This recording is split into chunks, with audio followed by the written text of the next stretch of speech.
Hello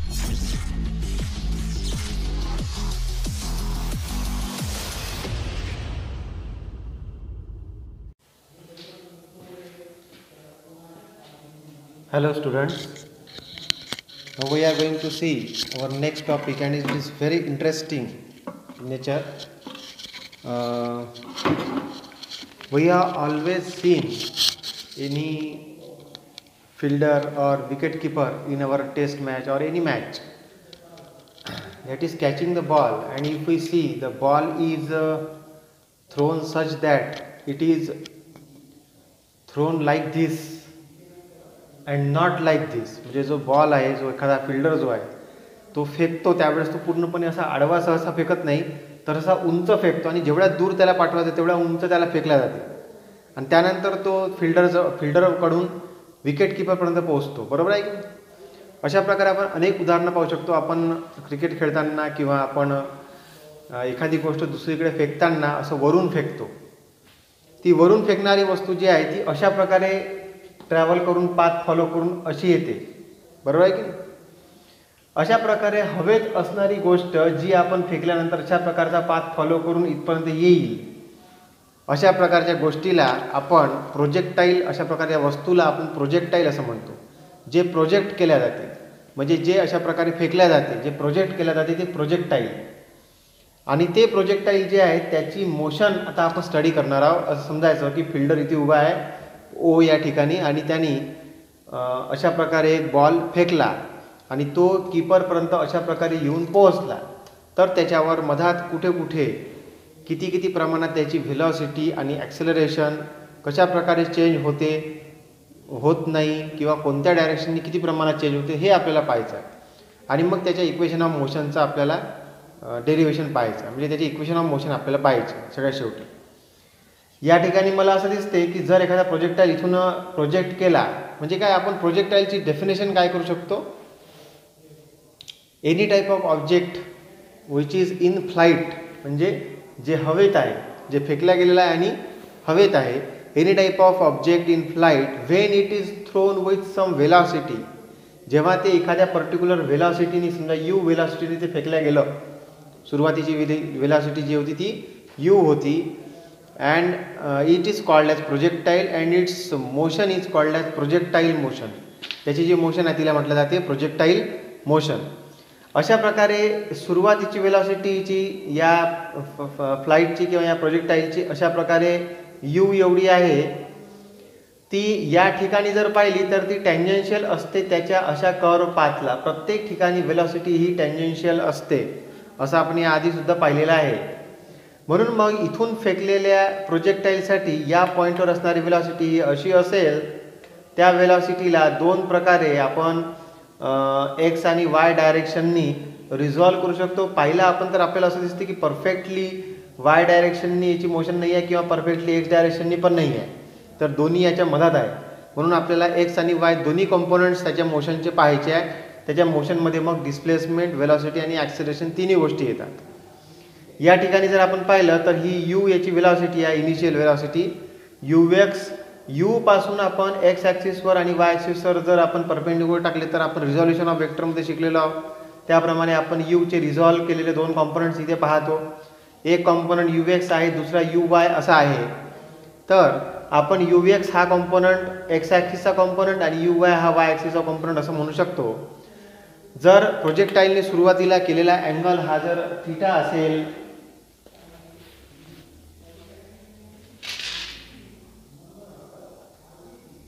तर आपण U X आणि यू वायची व्हॅल्यू जी आहे ती कशा प्रकारे काढू शकतो?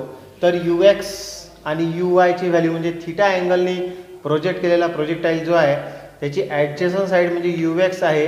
म्हणून मग कॉस ऑफ थीटा म्हटलं तर ॲडजेसंट साईड अपॉन हायपोटेनस म्हणजे यू असेल, म्हणजे यू एक्स अपॉन यू, आणि अशा प्रकारे U X is equal to U cos theta असं आपल्याला भेटलं. सिमिलरली याच्या समोरची साईड म्हणजे अपोजिट साईड ही साइन थीटा असेल, यालाच पॅरलल ही साईड म्हणजे यू वाय आहे. म्हणून ही समोरची साईड काढायची असेल तर साइन थीटा काढावं लागेल. म्हणून sine theta is equal to opposite side upon hypotenuse, opposite side म्हणजे यू वाय, हायपोटेनस म्हणजे यू, म्हणून यू वाय अपॉन यू. अशा प्रकारे आपल्याला साइन थीटाची व्हॅल्यू मिळाली आणि म्हणून यू वाय म्हणजे यू इंटू साईन थिटा. म्हणजे आपल्याला दोन व्हॅल्यू इथे मिळालेले दिसतात या डायग्रामच्या पहिल्या स्टेपवरून. UX आणि UY या दोन व्हॅल्यू आपल्याला याच्यावरून भेटलेल्या दिसतात. हे दोन्ही व्हॅल्यू आपल्याला पुढे वापरायचे आहे, आपल्याला ते लक्षात ठेवायचे. आता बघा AY म्हणजे ॲक्सेलरेशन इन Y डायरेक्शन जर आपण पाहिलं म्हणजे या डायरेक्शननी असं, तर अपवर्ड जर ॲक्सेलरेशन राहिलं असतं ज्या प्रमाणात आपण फेकलेलं आहे तर ते पॉझिटिव्ह राहिलं असतं, पण त्याला खाली ओढण्यासाठी अपोजिट डायरेक्शननी म्हणजे खालच्या डायरेक्शननी AY अशा प्रकारचं Y ॲक्सिसचंच पण निगेटिव्ह Y ॲक्सिसच्या डायरेक्शननी असणारे ॲक्सेलरेशन जे अर्थ त्याच्यावर लावत आहे, ज्याच्यामुळे प्रोजेक्टाईल कितीही वर फेकला गेला तरी तो पुन्हा खाली येणारच कुठं ना कुठे, कोणत्या ना कोणत्या जागेपर्यंत जाऊन तो एका पॉईंटवर खाली येतोच. कारण की त्याला ॲक्सेलरेशन ड्यू टू ग्रॅव्हिटी जी आहे ती स्वतःकडे खाली ओढत असते, म्हणजे इन डाऊनवर्ड डायरेक्शन. आणि ती व्हॅल्यू म्हणजे जी आहे आणि ती व्हॅल्यू म्हणजे निगेटिव्ह आहे. लक्षात आलं की नाही? कारण की ती डाऊनवर्ड डायरेक्शननी आहे. पॉझिटिव्ह राहिली असती तर ती अपवर्ड डायरेक्शनने राहिली असती. लक्षात आलं तुमच्या? म्हणजे AY = -G असं आपण म्हणू शकतो. Y डायरेक्शननी असणाऱ्या ॲक्सेलरेशनची व्हॅल्यू आपण इथे सांगू शकतो. अशीच प्रत्येक ठिकाणी आपण सांगू शकतो. आता S डायरेक्शनचं काय? म्हणजे आपल्याला हॉरिझॉन्टल डायरेक्शननी फेकल्या गेलेल्या या प्रोजेक्टाईलसाठी हॉरिझॉन्टल डायरेक्शननी जर पाहिलं तर UX हा जो काही याचा व्हेलॉसिटीचा जो काही वेक्टर आहे त्या डायरेक्शननी असणारी UX जी आहे ती त्याला अपोजिंग असणारा फोर्स कोणताच नसल्यामुळे, जसं आता इथे लिहिलेलं आहे मी, as no force acts in X direction, म्हणजे X डायरेक्शननी कोणताच फोर्स ॲक्ट होत नाही आहे त्याच्यावर, आणि म्हणून याला अपोजिशन कोणताच नसणार X डायरेक्शननी, फक्त Y डायरेक्शननीच अपोजिशन असणार, ते म्हणजे खालच्या दिशेने, ते म्हणजे ॲक्सेलरेशन ड्यू टू ग्रॅव्हिटीमुळं. म्हणून मग या डायरेक्शननी असणारी व्हेलॉसिटी UX ही कॉन्स्टंट राहील, ही कधीच चेंज होणार नाही. लक्षात ठेवा. त्यानुसार आता दोन गोष्टी येतात. V जर व्हेलॉसिटी असेल आफ्टर टाइम T, कुठे पण जर आपण म्हटलं की आफ्टर टाइम T V ही व्हेलॉसिटी आहे, तर Vx आणि Vy अशा प्रकारचे दोन कॉम्पोनंट त्याचे मी सांगू शकतो. ते Vx जे आहे त्या जागेवर मी UX लिहिलं, त्याचं कारण तुम्हाला आता इथे कळेलच. According to first equation of motion आपण काय म्हणू शकतो? Vx V U plus AT, आणि सगळे x कॉम्पोनंटसाठी आहे म्हणून Vx UX प्लस HT. आता आपल्याला माहित आहे कोणत्याच प्रकारचा फोर्स X डायरेक्शनने ॲक्ट होत नाही किंवा त्याच्या अपोजिंग फोर्स पण ॲक्ट होत नाही, म्हणून मग UX ही जी व्हेलॉसिटी आहे ती वाढतही नाही आणि कमी होत नाही, ती दिली तेवढीच राहील. आणि म्हणून X डायरेक्शनने असणारा जो काही याचा कॉम्पोनंट आहे तो कॉन्स्टंट असेल, म्हणजे UX हा कॉन्स्टंट आहे. आणि आपल्याला माहिती आहे व्हेलॉसिटी जर कॉन्स्टंट असेल तर ॲक्सेलरेशन जे आहे ते चेंज होत नाही. म्हणजेच ॲक्सेलरेशन जे आहे ते आपण म्हणजे देतच नाही आपण, किंवा देणारच नाही, देऊच नाही आपण.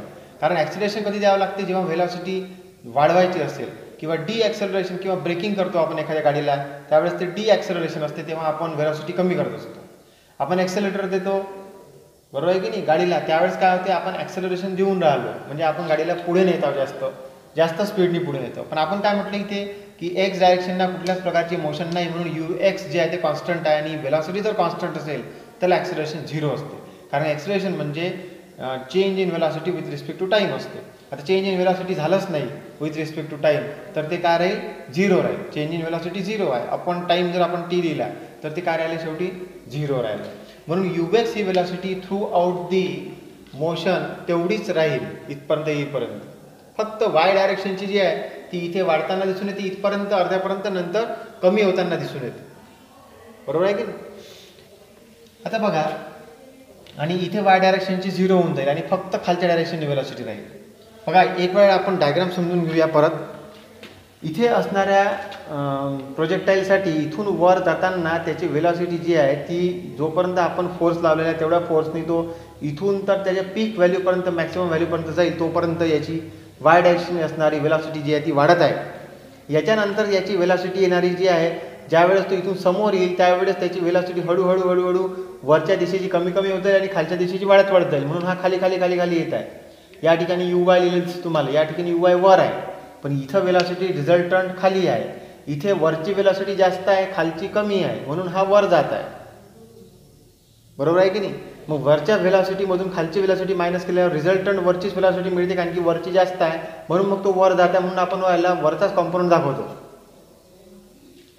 असं आपण इथपर्यंत येईपर्यंत पाहतो. इथून पुढे ज्यावेळेस प्रोजेक्टाईल यायला लागेल त्यावेळेस तो त्याच्या पोझिशनपासून खाली येत आहे. याचा अर्थ हा आहे की खाली असणारी व्हेलॉसिटी जास्त झाली आता, आणि वरची वेलॉसिटी कमी झाली म्हणून मग रिझल्टंट वेलॉसिटी खाली आहे आणि अशा प्रकारे यायला खाली खाली खाली खाली येताना वेलॉसिटीची व्हॅल्यू त्याला मिळते आणि म्हणून तो खाली खाली येतो आणि इथे येईपर्यंत त्याची व्हर्टिकल वेलॉसिटी जी आहे व्हर्टिकल अपवर्ड डायरेक्शनने असणारी 0 होऊन जाईल आणि पूर्णपणे वेलॉसिटी कुठे राहील फक्त खालच्या दिशेला म्हणून तो या ठिकाणी कुठे असेल पूर्णपणे खाली येताना आपल्याला दिसून येईल इथे टेकलेला दिसून येईल ग्राउंडला.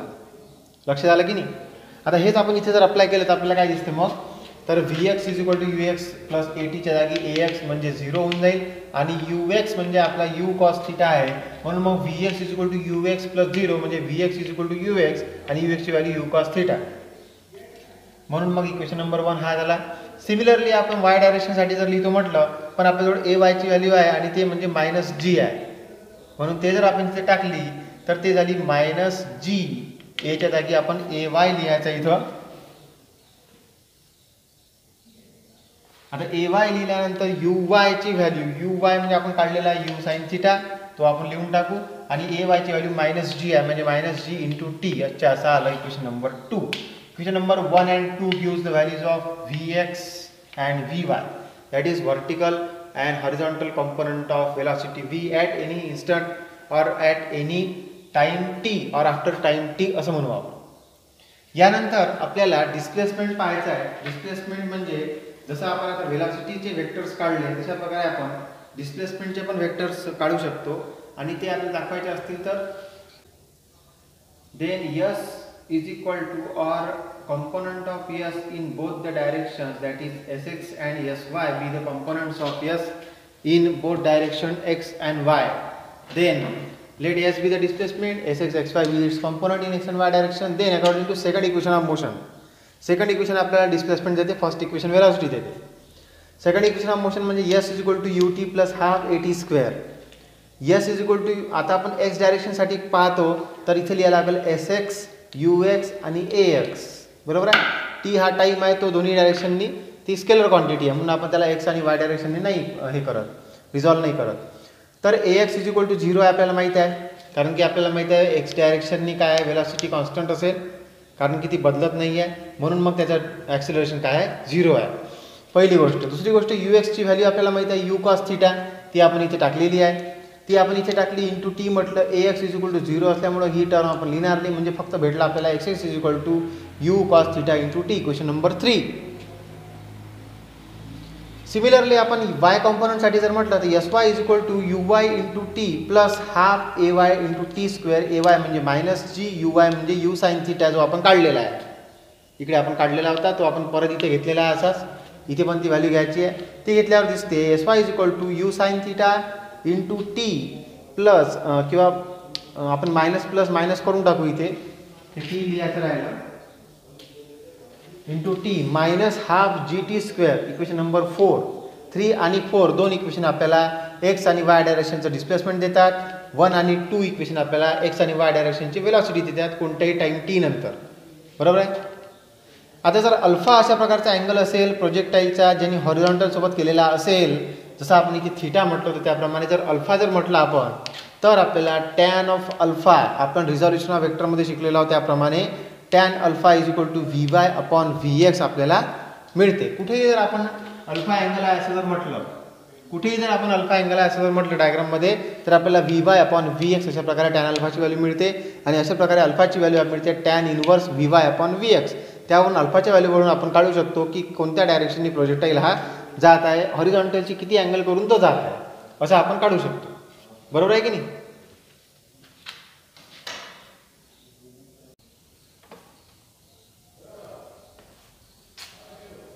Now we are going to see two things here. Now further this equation becomes आता पुढं काय आहे इक्वेशनमध्ये जर आपण t ला total time of projectile in air जर म्हटलं की समजा निघाल्यापासून तर खाली पडेपर्यंत प्रोजेक्टाईल जो हवेमध्ये होता तो समजा कॅपिटल T एवढ्या वेळात जर होता तर त्याला आपण टाइम ऑफ फ्लाईट असं म्हणतो. म्हणजे what is mean by time of flight? It is the time for which projectile is in air. त्याची व्हॅल्यू जर आपल्याला काढायची असेल तर एकदम सोपी पद्धत आहे ती. त्याला मी टाइम ऑफ फ्लाईटला कॅपिटल T असं जर म्हटलं आणि मी जर म्हटलं की T0 is the time for maximum height. आता तुम्हाला परत हे पाहायचं आहे डायग्राम आणि मॅक्सिमम हाईट जी होती ती सेंटरला होती आणि सेंटरला हाईट असताना किती उंच तो जाईल जास्तीत जास्त तिथपर्यंत पोहोचायला किती वेळ लागेल तर डायग्रामवरून बघा, डायग्रामवरून तुम्हाला दिसते की बरोबर अर्धा वेळ लागेल. म्हणून मी असं म्हणू शकतो की हा अर्धा वेळ म्हणजे half of that total time T, that is twice T0. T0ला 2 वेळा जर पाहिलं मी तर कॅपिटल टीची व्हॅल्यू मला मिळते. बरोबर आहे की नाही? म्हणून मग capital T is equal to twice T0. T is equal to T0 हे जर मी आता इथे पाहिलं की ज्या वेळेस टाईम हा T0 असेल त्यावेळेस Vy म्हणजे तो पूर्णपणे सेंटरला आलेला असेल, तिथे त्याला व्हेलॉसिटी फक्त एक्स डायरेक्शनलाच असेल, वाय डायरेक्शनला अजिबात नाही. त्या पॉईंटवर जर पाहिलं मी, परत तुम्हाला डायग्राम पाहिजे आहे, डायग्रामकडे एक वेळा बघा आणि परत जर त्या पॉईंटवर मी पाहिलं तर मला असं वाटते, मला असं लक्षात येते की तो मॅक्सिमम हाईटचा जो सेंटरचा पॉईंट आहे त्या पॉईंटवरून सरळच जातो तो प्रोजेक्टाईल जो आहे त्याची जी पोझिशन आहे ती जर अशी आहे की या ठिकाणी तो असा जात असेल, म्हणजे या ठिकाणी टँजेन्शियल त्याची व्हॅल्यू अशी असेल आणि अशी व्हॅल्यू जर असेल तर त्याला खाली कोणत्याच प्रकारची व्हेलॉसिटी नाही आहे. म्हणून मग त्याची खालची व्हेलॉसिटी काय राहील म्हणजे वाय डायरेक्शनची ती 0 राहील. म्हणून मग at T equal to T0 Vy equal to 0 असं आपण लिहिलं. म्हणजे ज्यावेळेस टी जो आहे तो सेंटरला असेल म्हणजेच T0 एवढा जर टाईम मी पाहिला त्यावेळेस Vy ची व्हॅल्यू काय असेल 0 असेल.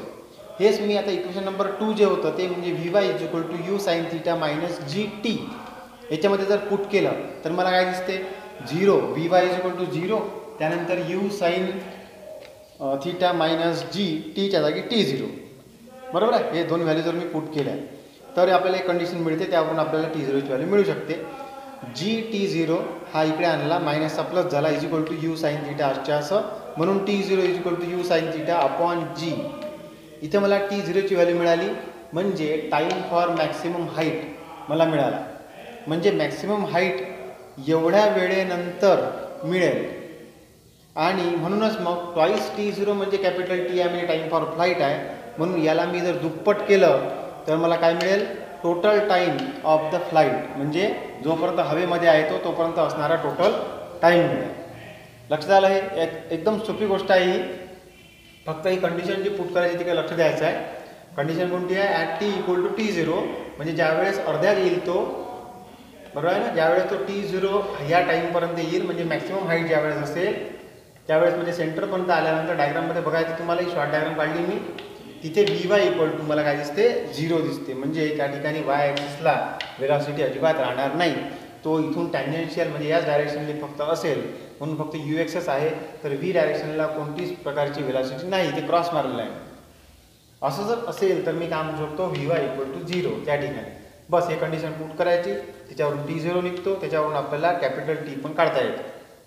Equation number 5 gives the time of flight. Now another derivation for horizontal range. आता आपल्याला आपल्या पुस्तकात जी डायग्राम आहे किंवा आपल्या याच्यामध्ये जी नोट्समध्ये जी डायग्राम आहे त्या डायग्राममध्ये बघा total horizontal distance travelled by the projectile is called as horizontal range.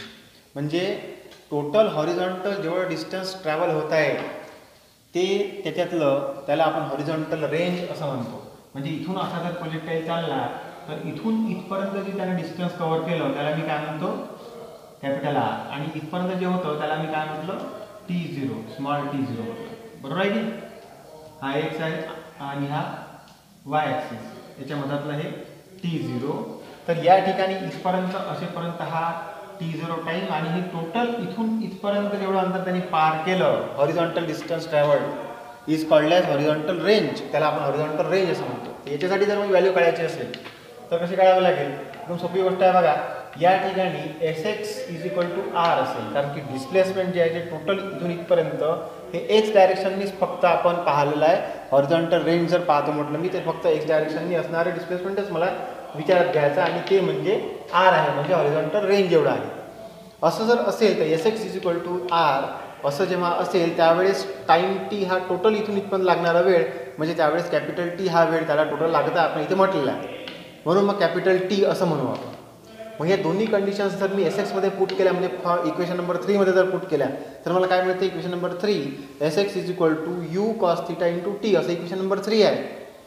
याच्यामध्ये एस एक्सच्या जागी आर आणि U cos theta into capital T, small टीच्या जागेवर कॅपिटल टी असं जर मी लिहिलं तर इथून मला काय मिळते, कॅपिटल टीची व्हॅल्यू जी इक्वेशन नंबर 5 मध्ये होती 2u साइन थिटा अपॉन जी, ही आपल्याला इथं पुट करायची आहे. ही इथं पुट केल्यानंतर असं मिळते, इथे यू आहे, इथे पण यू आहे, यू स्क्वेअर झाला तो. मग राहिला इथे 2 sine theta into cos theta, आणि 2 sine theta into cos theta म्हणजे काय होत असते, साइन 2 थिटा. ते जर इथे पुट केलं तर u square sine 2 theta upon g, अशा प्रकारे मला कॅपिटल आरचं सुद्धा डेरिवेशन इथे इक्वेशन नंबर 6 मध्ये याची व्हॅल्यू मला मिळत आहे. तर इक्वेशन नंबर 5 आणि इक्वेशन नंबर 6 हे दोन्ही फॉर्म्युला लक्षात ठेवायचे आहे. हे आपल्याला टाईम ऑफ फ्लाईट देते आणि हे आपल्याला हॉरिझॉन्टल रेंज देते. टाईम ऑफ फ्लाईट म्हणजे जेवढा वेळ तो फ्लाईटमध्ये आहे म्हणजे हवेमध्ये आहे. हॉरिझॉन्टल रेंज म्हणजे तो आडवं डिस्टन्स किती क्रॉस करून इथपर्यंत पोहोचतो. लक्षात आलं. अशा प्रकारे दोन डेरिवेशन लक्षात ठेवायचे. आता सोबतच आपण